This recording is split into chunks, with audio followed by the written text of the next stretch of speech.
Actually student, projectile में हमने जो भी पढ़ा था प्रोजेक्टाइल मोशन, वो हमने किसी एलिवेशन पे पढ़ा था कि थ्रो किया जाता है।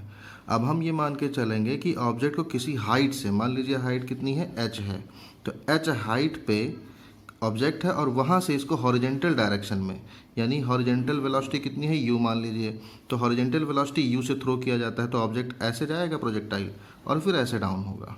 ठीक है, तो अब ये हॉरिजेंटल जितनी डिस्टेंस कवर करेगा ये इसकी रेंज हो जाती है।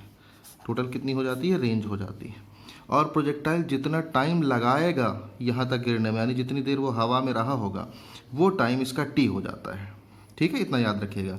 हम हॉरिजेंटल वेलोसिटी में इसको फेंक रहे हैं, यानी वर्टिकल वेलोसिटी जीरो है।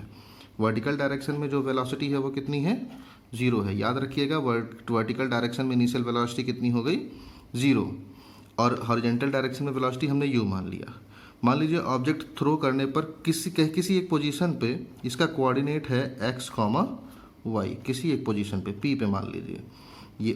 ये पॉइंट o ले लेंगे, यहाँ कोई भी एक पॉइंट हम a मान लेते हैं, सपोज दैट इसको हमने b मान लिया है। अब इक्वेशन ऑफ ट्रेजेक्टरी निकालना स्टार्ट करते हैं।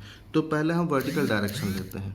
अब वर्टिकल डायरेक्शन में आप देखेंगे कि वेलोसिटी ज़ीरो है, हाइट यानी डिस्टेंस कितनी कवर करी गई है, h डिस्टेंस कवर करी गई है पार्टिकल द्वारा, यानी प्रोजेक्टाइल द्वारा, और टाइम लगा है आपका टाइम पीरियड। टाइम पीरियड क्या होगा, कैपिटल टी। तो इक्वेशन लगाएंगे, मोशन ऑफ इक्वेशन जो होता है न्यूटन्स इक्वेशन, सेकेंड लगाएंगे। h इज इक्वल टू क्या होता है, U T plus half g t square. तो यहाँ क्या हो जाएगा, इन वर्टिकल डायरेक्शन अगर हम पूरी हाइट h मानते हैं तो h is equal to U T. U यहाँ क्या है, ज़ीरो है, तो ज़ीरो इंटू टी, और ये क्या है, डाउनवर्ड डायरेक्शन में है, तो प्लस रहेगा half g t square. Half g और टी क्या है, ये टी आपका क्या है, टाइम पीरियड है, तो हाफ जी टी स्क्वायर, यानी h आपका क्या आया, हाफ जी टी स्क्वायर आ गया। अब रेंज निकालने के लिए देखते हैं, रेंज क्या है, हॉरिजेंटल डिस्टेंस जितनी कवर करी गई है। तो हॉरिजेंटल डिस्टेंस क्या होगा, horizontal velocity into time taken, यानी टाइम ऑफ फ्लाइट, यानी ठीक है। तो r इज इक्वल टू क्या हो जाएगा, हॉरिजेंटल वेलोसिटी हमने माना था u वेलोसिटी थी, तो u हो गया into capital T. Capital T की वैल्यू इक्वेशन फर्स्ट से निकालते हैं। तो इक्वेशन फर्स्ट से जब कैपिटल टी की वैल्यू निकालेंगे तो t is equal to under root 2h upon g आ जाएगा। यही वैल्यू रख देंगे तो रेंज निकल जाएगा। अब जो इक्वेशन ऑफ ट्रेजेक्टरी निकालनी है, अगर आप कोऑर्डिनेट मानते हैं एक्स वाई है, तो ये हाइट आपकी कितनी हुई, वाई हुई, ये हाइट कितनी हुई, वाई हो जाएगी, और ये डिस्टेंस आपका क्या हो जाएगा, एक्स हो जाएगा। तो आर की जगह पे एक्स रख देंगे, जो पूरा रेंज है। अगर इस पॉइंट पे ऑब्जेक्ट पहुंचा है तो हॉरिजेंटल डिस्टेंस कितनी होगी, एक्स होगी, और वर्टिकल डिस्टेंस कितनी होगी, वाई होगी, यानी एच की जगह पे वाई पुट करेंगे, ठीक है।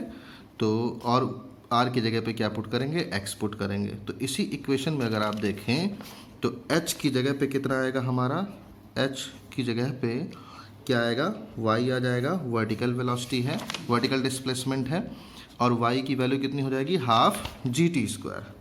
कितना हो जाएगा, हाफ जी टी स्क्वायर, और जो आर आएगा वो एक्स हो जाएगा, और आर की वैल्यू जो आई है वो हमारा आया है u under root 2h upon g, u under root 2h upon g. तो अब यहाँ से r और x और y की वैल्यू मिल गई हैं। अब इक्वेशन ऑफ ट्रेजेक्टरी निकाल सकते हैं। एक्चुअली यहाँ अगर आप देखें तो ये जो x की वैल्यू आई है ये है u, और ये आपकी कैपिटल T की वैल्यू थी, ठीक है। तो कैपिटल T यहाँ से क्या आ जाएगा, x अपॉन हॉरिजेंटल वेलोसिटी। इस t की वैल्यू आप यहाँ रख दीजिए y की वैल्यू में, तो इक्वेशन हमें ट्रेजेक्टरी मिल जाएगा। क्योंकि फंक्शन हमारा y में होता है तो y में इक्वेशन निकालना होता है। y इज इक्वल टू क्या है, हाफ जी टी स्क्वायर। अब t की वैल्यू कितनी आ गई है, horizontal displacement into horizontal velocity, तो टी स्क्वायर है, स्क्वायर लगा देंगे, और हमारा इक्वेशन हमें आसानी से ट्रेजेक्टरी का इक्वेशन भी मिल जाता है यहीं से, X square upon U square. Y is equal to half G X square upon U square. Okay.